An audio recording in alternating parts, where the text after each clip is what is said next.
무비스님의 전신법요 강설사 일체일여일주라는 사람이 곧 부처. 불교의 역사를 살피면 부처님 당시로부터 열반하시고 100년까지의 불교를 원시불교 또는 근본불교, 초기불교라 합니다.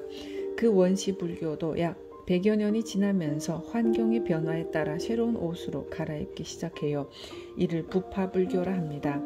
하나의 불교가 여러 부파로 나눠지기 시작합니다. 근본은 변함이 없지만 시대에 맞는 새로운 옷으로 갈아입어야 된다는 의식이 싹 트면서 계율에 대한 해석도 달라지고 경전의 말씀도 좀 더 현대적으로 해석하게 된 겁니다. 소위 20개 부파가 생겨 부파불교 시대가 전개되어 부파불교 시대가 불멸 약 300여 년 가까이 흐른 뒤에 부파불교로는 안 된다면서 새로운 기운이 싹트게 됩니다. 바로 대승불교 운동입니다. 그 대승불교 운동도 1회로 끝나지 않고 초기, 중기, 후기로 나눠지면서 발전을 해요. 후기 대승불교는 그동안의 대승불교로는 안 된다면서 밀교로 변화를 거듭합니다. 새로운 불교로 계속 변모하는 겁니다.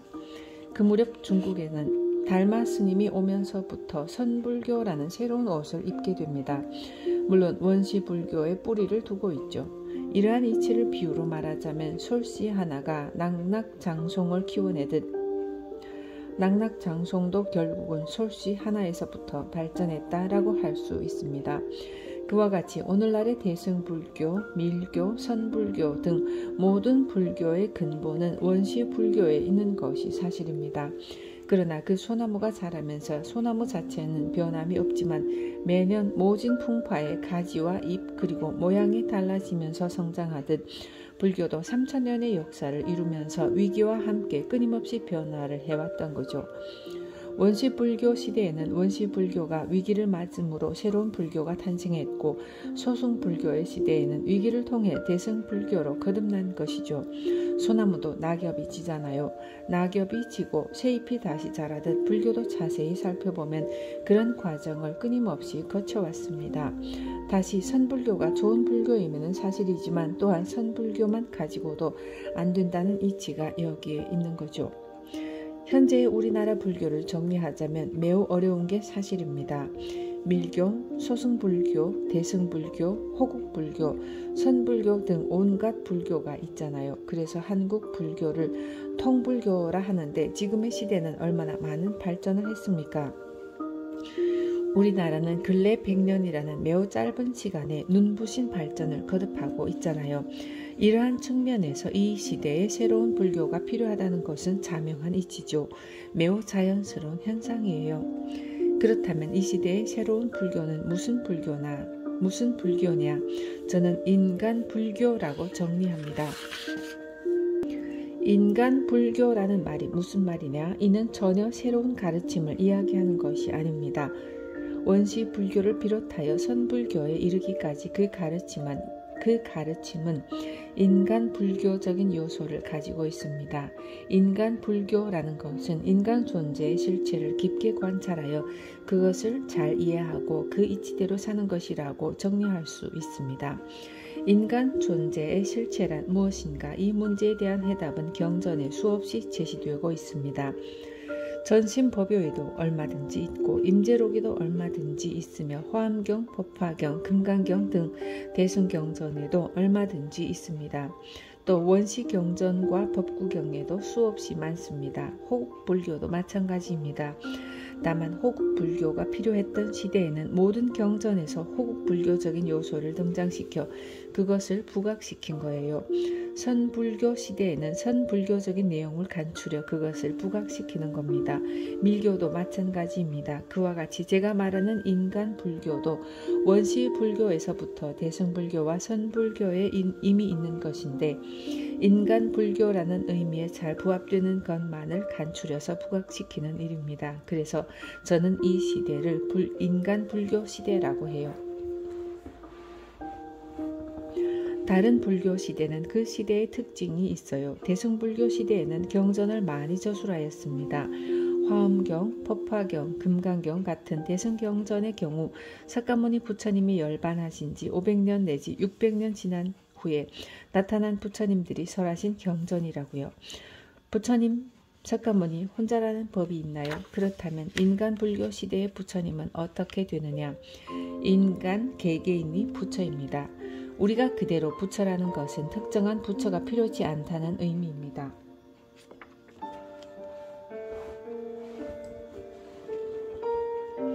또한 특정한 부처를 인정할 수도 없어요. 부처 스님께서 처음으로 그런 주장을 하느냐고 반문할 수도 있지만 경전마다 있고 어록마다 있는 소리잖아요. 맞아요. 경전과 어록에 다 있는 이야기이지만 인간 불교의 입장에서 부처님을 정의할 때 인간 개개인이 그대로 부처라고 할 수밖에 없는 거죠. 신분과 처지 등 현재의 상태가 어떠하냐는 점은 아무런 문제가 되지 않습니다. 말할 줄 알며 들을 줄 알고 부르면 대답하며 배고프면 밥 먹고 피곤하면 누워 잠잘 줄 아는 이 사실보다 더 큰 능력은 세상 어디에도 없는 겁니다. 오대산에 문수보살이 없다. 문수보살을 찾아 한 걸음 한 걸음 가는 너야말로 진짜 살아있는 문수다라고 임재스님이 말씀하셨잖아요. 이런 이야기야 익숙하게 들리겠지만 사실 이와 같은 이치는 깊숙이 믿지 못합니다. 문수보살은 법당에 계시는데 저기 영험 있는 도량에 계시는데요 라며 자꾸 밖을 향하는 습관이 있어서 업이 되었기 때문에 믿지를 못하는 겁니다. 육조 스님이 깨닫고 보니 나에게 모든 것이 갖추어져 있고 나야말로 아주 훌륭하다는 사실에 탄복을 했잖아요. 육조 스님이 참선해서 알았습니까? 연불해서 알았습니까? 경을 읽어서 알았습니까? 경전 한 구절, 반야심경 한 구절 외우지 못했다고요. 그저 나무장수, 떡건머리 총각이었잖아요. 그런데 어느 순간 눈이 밝아져 내가 이렇게 훌륭한 존재임을 꿈엔들 상상이나 했겠는가 하고 야단법석을 떨었잖아요. 자성이 본래 청정하다는 사실에 자기가 탄복하는 소리거든요. 하기자성 본자 청정이며 하기자성이 본불 생멸이며 하기자성이 본자 구족이며 하기자성이 본무 동요며 하기자성이 능생만법이리까. 내 자성이 본래 청정한 줄을 내 어찌 알았으랴. 내 자성이 본래 생멸이 없는 줄을 내 어찌 알았으랴. 내 자성이 본래 저절로 갖추어져 있는 줄을 내 어찌 알았으랴. 내 자성이 본래 동요가 없는 줄을 내 어찌 알았으랴. 내 자성이 능히 모든 것을 만들어내는 줄을 내 어찌 알았으랴. 이것은 육조 스님의 오도송이라고 할 수 있습니다. 이와 같이 존재의 가치를 깊이 사유해서 느끼고 나의 살림살이로 만드는 것이 중요합니다. 임재 스님이 황벽 스님께 불법을 물으러 갔다가 진짜 불법을 보았잖아요. 3도 발문 3도 피타라 3번 죽도록 얻어맞았거든요. 때리고 맞는 순간이 살아있는 부처가 죽고 사는 순간 아닙니까? 그것을 보여주는 거죠. 더 이상 무엇을 보여줍니까? 법화경 금강경에 이르기를 어쩌고 저쩌고 할 여유가 없습니다. 제대로 된 선지식은 바로 법을 보여주는 거죠. 처음에는 그러한 이치를 모르다가 대우 스님으로부터 너희 황벽 스님이 그렇게 친절하더냐 라고 다른 스님한테는 그렇게 친절하게 하지 않는데 어떻게 내가 엿봄을 보여 그렇게 친절한 가르침을 들었느냐 하는 소리를 듣죠. 이 한마디에 머리가 터지도록 사정없이 때린 것이야말로 이 세상 둘도 없는 자비와 친절을 베푼 것이라는 사실을 깨달았던 겁니다. 그렇게 알뜰하게 살아있는 불법을 가르쳐줬죠. 살아있는 부처가 무엇이라는 사실을 가르쳤는데도 몰랐다는 거죠. 그러고는 깨닫고 난 뒤에 하는 소리가 황벽 불법 무다자라 황벽 스님 불법도 별것 아니네라고 했죠. 황벽 스님의 불법이 간단하다는 뜻도 됩니다. 간단하구나. 맞아요. 사실 매우 간단합니다. 말하고 듣고 배고프면 밥 먹을 줄 알고 피곤하면 잠잘 줄 아는 그 능력. 어떠한 신분의 사람이든지 공히 가지고 있는 인간 존재의 실상이죠. 그래서 이제는 부처가 따로 없어요. 옛날에는 훌륭한 선사가 부처님이었고 대승불교의 시대는 대승경전을 설할 수 있는 분들이 선사이며 부처님이었죠. 대승불교를 창시한 마명 용수 같은 분들이 그 시대의 부처님이라고요. 원시불교 시대는 석가모니가 부처님이죠. 선불교 시대는 훌륭한 선사라야만 부처님이었는데 인간불교 시대는 인간 개개인이 그러한 사실만 잘 이해하고 스스로 깨우쳐서 그것으로 살아갈 줄만 알면 그대로가 공히 부처님입니다. 상불경 보살이 모든 사람을 부처님으로 생각하고 예배를 올리는 내용이 법화경에 나오잖아요. 나는 당신을 부처님으로 생각하고 예배드립니다. 절대 천시하지 않고 공경하겠습니다. 상불경 보살은 모든 사람을 가벼이 여기지 않고 공경하는 마음으로 예배했거든요. 그분은 경을 읽는 사람도 참선하는 사람도 염불하고 기도하는 사람도 아니고 그저 만나는 사람마다 예배한 거예요. 그러면서 당신은 부처님이다 라고 수기했죠. 우리는 그때 상불경 보살님으로부터 이미 수기를 받았어요. 다만 속진에 찌들어 부처라는 사실을 잊어버리고 있으니 내 자신도 깨우치고 여러분도 일깨워주느라 이런 소리를 하는 거죠. 불교는 이러한 사실을 아는 것이지 복잡하거나 특별할 것이 없습니다. 그 사실을 알았을 때 선행을 저절로 하게 되고 악행은 저절로 안 하게 되죠. 인간 존재의 실상에 대한 이치에 맞게 살면 좋지 않은 업은 소멸될 것이며 좋은 공덕은 자연스럽게 쌓이게 됩니다. 학도이는 막의어다 사대로 위신이나 사대 무아하고 아역 무주하니 도를 배우는 사람은 의심하지 말라. 사대로 자신의 몸을 삼으나 사대에는 나도 없고 나에도 또한 주제가 없다. 무심이 도라고 했잖아요. 마찬가지로 무아가 도입니다. 고정불변의 실체가 없음을 확고하게 믿는 데서 도는 출발하는 거죠. 우리의 몸은 지, 수, 화, 풍 4대로 구성되어 있습니다. 그런데 그 4대는 실체가 없죠. 주인이라고 할 만한 고정불변의 실체가 없다고요. 불이 주인이라면 물이 가서 꺼버리고 물이 주인이라면 불로 증발시켜버리잖아요. 즉 어느 것 하나도 고정불변한 주체가 없습니다. 고지차신이 무아역무주하며 오음으로 위심이나 오음이 무아역무주하니 고지차심이 무아역무주라. 그러므로 이 몸은 아도 없고 또한 주인도 없음을 알아야 하며 오음으로 마음을 삼으나 오음이 고정불변하는 실체도 없고 주인도 없으니 그러므로 이 마음은 아도 없고 또한 주인도 없음을 알아야 한다. 아와 주는 고정불변의 실체를 말합니다. 우리의 몸은 나라고 할 만한 실체가 없으며 그 나에도 또한 주제자가 없다는 겁니다. 오음은 색, 수, 상행, 식을 말합니다. 색은 4대에 해당되는 실체의 측면에서 바라본 것이고 수, 상, 행, 식은 정신작용에 해당하는 주제의 측면에서 바라본 것입니다. 즉 4대 오음은 그 실체와 주제자가 없다는 것이죠. 육근, 육진, 육식이 화합, 생멸도 역부여시하니라. 육근, 육진, 육식이 어우러져 생멸하는 것도 역시 이와 같다. 지금 말할 때 나는 소리는 성진에 해당합니다. 말하는 소리는 이근이 듣죠. 성진과 이근, 즉 소리와 귀 사이에 일어나는 작용을 이식이라 합니다. 안입이 설, 신, 의 모두가 상대관계로 어우러져 인식작용이 꺼지고 일어남을 반복하죠. 지금 말을 하니까 들을 수 있지 말을 하지 않으면 멈춰지는 거죠. 눈으로 사물을 보다가도 눈이 활동을 멈추면 없어집니다. 이렇게 인식작용은 상호 어우러져 생멸을 반복하는 겁니다. 육근, 육진, 육식이 화합생멸하는 것은 주체적이고 고정불변한 아가 없고 주인도 없기 때문입니다. 18계기공인데 일체계공이요 유유본심하야 탕연청정하니라.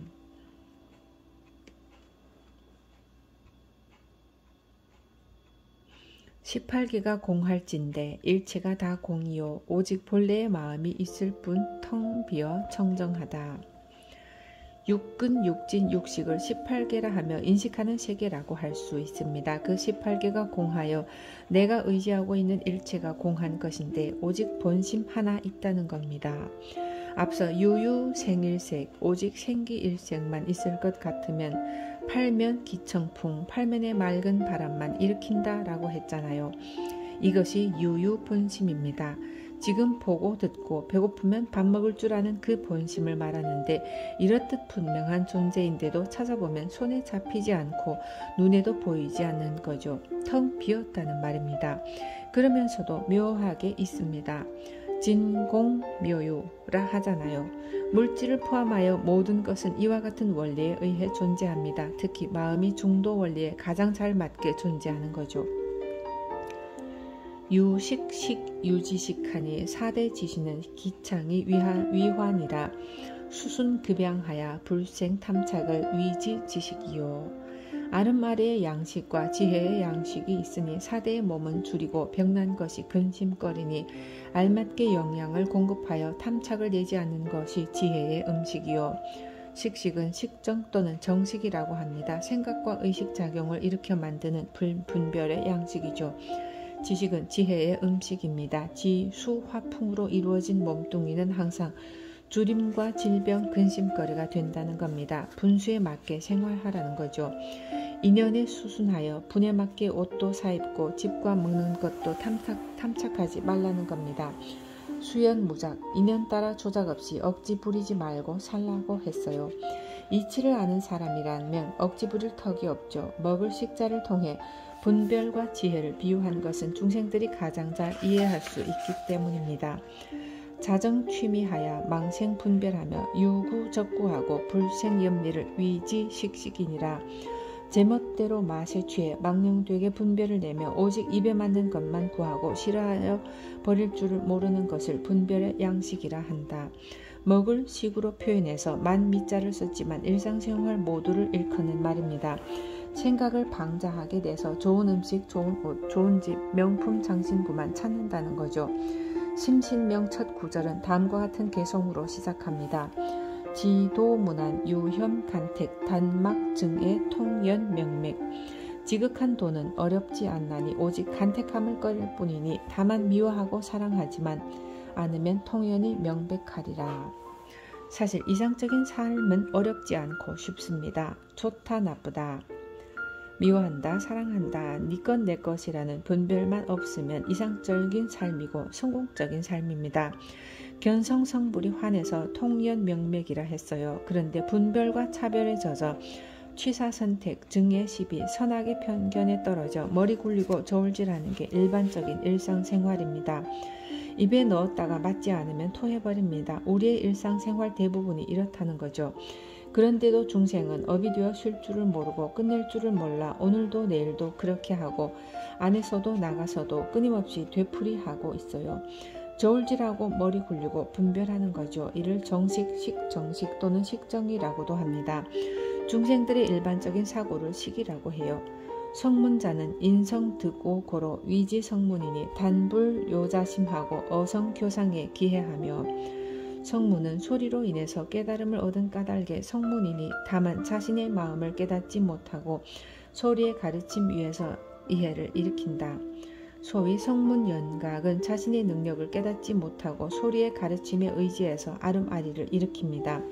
소리에는 문자도 포함됩니다. 옛날에는 문자가 필요치 않아 문자가 없었을 뿐더러 쓰지도 않았고 말뿐이었으니 성문이라 했어요. 사실은 우리도 경전에 의지하여 아름아리를 일으키니 성문이죠. 혹인신통하며 혹인서상 언어 운동하야 문유보리 열반하고 삼승직업 수성불도하나니. 혹은 신통을 인하기도 하며 상서로운 현상의 말과 운동의 움직임으로 인해서 보리와 열반이 있음의 소리를 듣고 삼아승직업 동안 불도를 닦아서 불도를 이루려 한다. 신통이나 불상, 사리, 탑, 사찰과 같은 상스러운 모습과 언어 동작 등에 의지하여 보리 열반이 따로 있다는 소리를 듣고 한평생 동안 불도를 닦는다는 거죠. 부처님 당시 특히 소승불교 시대에는 이렇듯 성문 수준의 설명이 유효했어요. 소승불교가 위기 상황을 맞이하여 이러한 방식으로는 더 이상 안 되겠다 싶어 그 대안으로 대승불교가 생겨난 게 아닙니까? 그래서 보살불교가 생긴 거예요. 삼아승직업을 닦아야 부처님이 된다는 이야기는 폐기되어 버립니다. 이것은 다 성문의 도에 해당되고 그것을 일러 성문불이라 한다. 오직 당장 이 순간 이 자리에서 자신이 본래로 부처임을 깨달으면 된다. 지금까지 이야기한 것은 모두 본래불의 입장이 아니라는 거죠. 말할 줄 알며 들을 줄 알고 봄이 왔으니 강의 빨리 끝내고 산에 가자고 말할 수 있는 그 능력을 가진 사람이 본래 부처인 자신이라는 겁니다. 이 능력보다 더 훌륭한 능력을 가진 부처가 있으면 나와 보라고 해요. 찾을 줄 몰라서인지 이것보다 더 훌륭한 부처는 아직까지 찾지 못했습니다. 지금까지 찾았던 모든 부처는 문자에 있는 것이고 경전에 있는 것이어서 책을 덮어버리면 없더라고요. 책을 덮어버리면 없어지는 부처가 부처인가요? 눈 떴으면 뜬 그대로, 감았으면 감은 대로, 귀를 열었으면 연 대로, 막았으면 막은 대로, 잠자면 가만 있을 줄 알았는데 온갖 꿈을 꾸어 난리법석을 떠는 그런 신통방통한 부처는 정말 대단한 부처 아닙니까? 무일법 가득하여 무일행가수하면 차시무상도며 차시진여불이니라. 한 법도 얻을 것이 없으며 한 가지도 더 닦을 게 없으면 이것이 최상의 도이며 진짜 여여한 부처이다. 일체 불법을 총불용학이라. 일체 불법을 공부하지 말라고 했어요. 그것이 최상이며 참 부처라는 겁니다. 공부하면 오히려 잘못되어 다른 길로 간다는 겁니다. 한 법도 가히 닦을 게 없는 것을 돈묘라 합니다. 시간적 공간적으로 아무리 많이 흐르고 지나도 변함없는 부처를 진여불이라고 하잖아요. 요즘은 가짜 부처가 너무나 많습니다. 진여불이라는 말은 오히려 가짜가 많다는 뜻입니다. 제가 없는 소리 합니까? 가짜가 있으니 진여불이라 하죠. 여기에 설명하는 것 이외에는 전부 가짜 불교라 알면 됩니다. 도를 공부하는 사람이 오직 한 생각 있는 것을 두려워해서 곧 도와 더불어 간격이 생기니 순간순간 상이 없고 함이 없는 것이 곧 부처이다. 더 이상 차별상을 찾지 말라는 겁니다. 바깥 경계와 차별상에 꺼들리지 않아야 무상이 되는 건데 차별상을 얼마나 많이 찾아다닙니까? 어느 곳에 영험이 있으니 찾아가 보자 하는 그 자신이야말로 신기한 존재이며 찾아가는 그놈이 진짜 영험이 있는데도 그놈을 두고 다른 것을 찾는 것이 상입니다. 학도이니 야욕득성불인데 일체 불법을 총불용학이요. 도 닦는 사람이 진짜 성불을 이루고자 한다면 일체 불법을 공부하지 말라. 성불 하잖아요. 성불은 어떻게 하면 됩니까? 진짜 성불하고 싶다면 일체 불법을 공부하지 말라고 했습니다. 임재 스님의 스승이며 불법의 정통을 이어온 대조사인 황벽 스님의 말에 감히 누가 반기를 들겠어요. 설령 이치에 맞지 않다면 석가시존에게라도 반기를 들어야죠. 아버지 할아버지가 말씀을 하셔도 이치에 맞지 않으면 반기를 들잖아요. 황벽 스님이 말했다고 반기를 들지 않은 것이 아니고 이치에 맞으니 감히 반기를 들 수 없는 겁니다. 성불을 이루고자 한다면 일체법을 공부하지 말라는 구절을 보고 얼마나 속이 시원하고 좋았는지 모릅니다. 세상에 공부하지 말라는 것처럼 좋은 말이 어디에 있나요? 공부를 하지 않아도 책임진다는 겁니다. 그런데 황벽 스님이 책임집니까? 각자 책임지는 거죠. 바깥으로만 눈을 돌리지 아니하면 자신의 영험 있는 부처를 느끼게 되고 보게 되는 거죠. 바깥 경계에 눈과 귀를 빼앗겨 찾아 헤매다 보면 자신의 부처를 망각하게 되죠. 도 닦는 공부라 할 수 있는 참선, 연불, 간경도 전부 밖으로 치닫는 공부입니다. 그래서 진짜 공부를 못하는 것이고 진짜 부처를 못 찾는 겁니다. 유학 무구무착이니 무구하면 즉심불생이요 무착하면 즉심불멸이라 불생불멸이 즉시불이니라. 오직 배울 것은 구하지 않고 집착하지 않음이니 구함이 없으면 마음이 생기지 않으며 집착하지 않으면 마음이 소멸하지 않으며 생멸이 없는 이것이 부처이다. 본래 다 가지고 있는데 뭘 구하겠습니까? 집착하지 말라는 것은 밖의 것을 집착하지 말라는 것이죠. 즉심은 지금 바로 이 순간의 마음입니다. 지금 이 순간 말하고 듣고 보는 마음을 즉심이라고 합니다. 지금 말하는 이 순간 이 마음이에요. 과거도 아니고 미래도 아닌 절대 현재의 전체 작용과 대기 대용이 있습니다. 어제는 이미 지나가 버리고 없습니다. 내일은 그 누구도 보장하지 못하지만 내일은 내일이 되었을 때 알아서 하면 되는 거죠. 알고 보면 항상 지금 이 순간 뿐입니다. 지금 이 순간 집에 중요한 손님이 왔다 한들 어쩌겠어요? 지금 이 순간은 바쁘니 다음 날에 오라고 할 수밖에 없죠. 지금 이 순간 뿐입니다. 따지고 보면 지나간 과거도 없고 미래도 없습니다. 과거에 그랬듯 미래도 그러할 것이라는 생각은 환상에 불과합니다. 어떻게 되는 것은 지금 이 순간에 있습니다. 지금 이 순간 미래가 있는 것이죠. 살아온 과거가 근사했다고 해도 지금 이 순간에는 그림자와 같은 영상으로만 남아있는 것뿐입니다. 지나간 과거에 근사했던 인생이란 현재는 없잖아요. 과거의 추억은 이 순간 떠올렸을 때만 있는 거죠. 결국 지금 이 순간뿐이라고요. 즉심, 지금 이 순간을 살라는 말이 그런 뜻입니다. 이 순간은 그야말로 불생, 불멸의 삶입니다.